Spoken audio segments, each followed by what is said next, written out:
নমস্কাৰ বন্ধু বান্ধৱীসকল, পুনৰ এটা নতুন ভিডিঅ'লৈ মই কমল ডেকাই আপোনালোকক স্বাগতম জনাইছোঁ। আজিৰ এই ভিডিঅ'টোত আলোচনা কৰিম ক্ৰিকেটৰ বিষয়ে, মানে ক্ৰিকেটৰ কেইটামান তথ্যৰ বিষয়ে আলোচনা কৰিম, যিকেইটা হয়তো আপোনালোকে নাজানে। তো বলক ভিডিঅ'টো আৰম্ভ কৰোঁ। আপোনালোকে বাৰু জানেনে আন্তঃৰাষ্ট্ৰীয় ক্ৰিকেটৰ কোনখন ষ্টেডিয়ামক ক্ৰিকেটৰ মক্কা বুলি কোৱা হয়?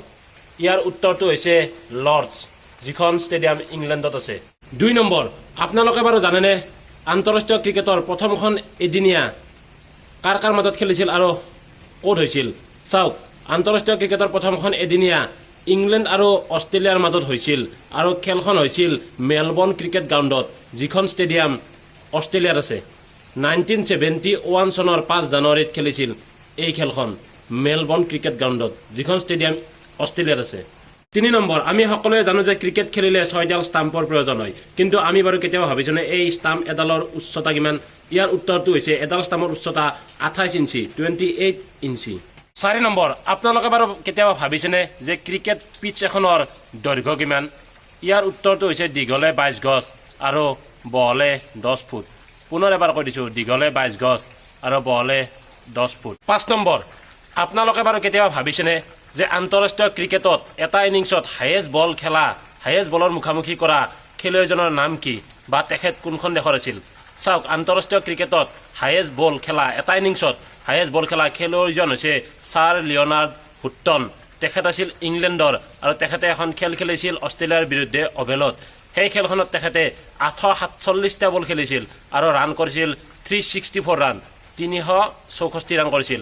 847টা বল খেলি ছাৰ লিঅ'নাৰ্ড হুট্টনে 847টা বল খেলি 364 ৰান কৰিছিল আৰু এই খেলখন খেলা হৈছিল অভেলত আৰু চন আছিল 1938 চন আছিল। তো নিশ্চয় আপোনালোকে গম পালে যে পৃথিৱীৰ কোনজন খেলুৱৈয়ে মানে আন্তঃৰাষ্ট্ৰীয় ক্ৰিকেটত হায়েষ্ট বল খেলিছিল এটা ইনিংছত। তো নিশ্চয় গম পালে, যাৰ নাম আছিল ছাৰ লিঅ'নাৰ্ড হুট্টন। আপোনালোকে বাৰু কেতিয়াবা ভাবিছেনে ক্ৰিকেট খেলত যে হেলমেট পিন্ধে, যিটো হেলমেটৰ পৰা বেটিংসকলে সুৰক্ষা পায়, সেই হেলমেটটোৰ আৱিষ্কাৰ কোনে কৰিছিল? চাওক, এই হেলমেটটোৰ আৱিষ্কাৰ কৰিছিল ৰগাৰ ব্ৰেছনাহানে। পুনৰ এবাৰ মই নামটো কৈ দিছোঁ, এই হেলমেটটোৰ আৱিষ্কাৰ কৰিছিল ৰগাৰ ব্ৰেছনাহানে, যিটো হেলমেট ক্ৰিকেট খেলিলে মূৰত পিন্ধে। বাৰু তেতিয়া হেলমেটটো অলপ পোনপ্ৰথমে বেলেগ আছিল, এতিয়া বেলেগ। তো নিশ্চয় আপোনালোকে গম পালে যে ক্ৰিকেট খেলৰ হেলমেটৰ আৱিষ্কাৰ পোনপ্ৰথমে কোনে কৰিছিল, যাৰ নাম আছিল ৰগাৰ ব্ৰেছনাহান।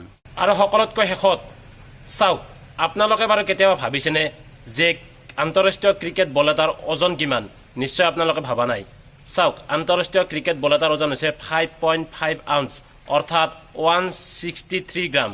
পুনৰ এবাৰ কৈ দিছোঁ মই, 5.5 আউন্স অৰ্থাৎ 163 গ্ৰাম হৈছে আন্তঃৰাষ্ট্ৰীয় ক্ৰিকেট বল এটাৰ ওজন, যিটো বলেৰে আজি আমাৰ বুমৰাই ৰেকৰ্ড কৰিছে, ৱৰ্ল্ডৰ নাম্বাৰ 1 বলাৰ হৈছে।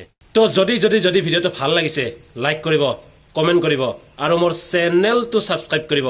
আৰু সদায় শেষত কোৱাৰ দৰে সজাগ হৈ থাকক, সচেতন হৈ থাকক আৰু অন্যায়ৰ বিৰুদ্ধে মাত মাতক। তো আজিলৈ bye bye bye bye bye bye. জয়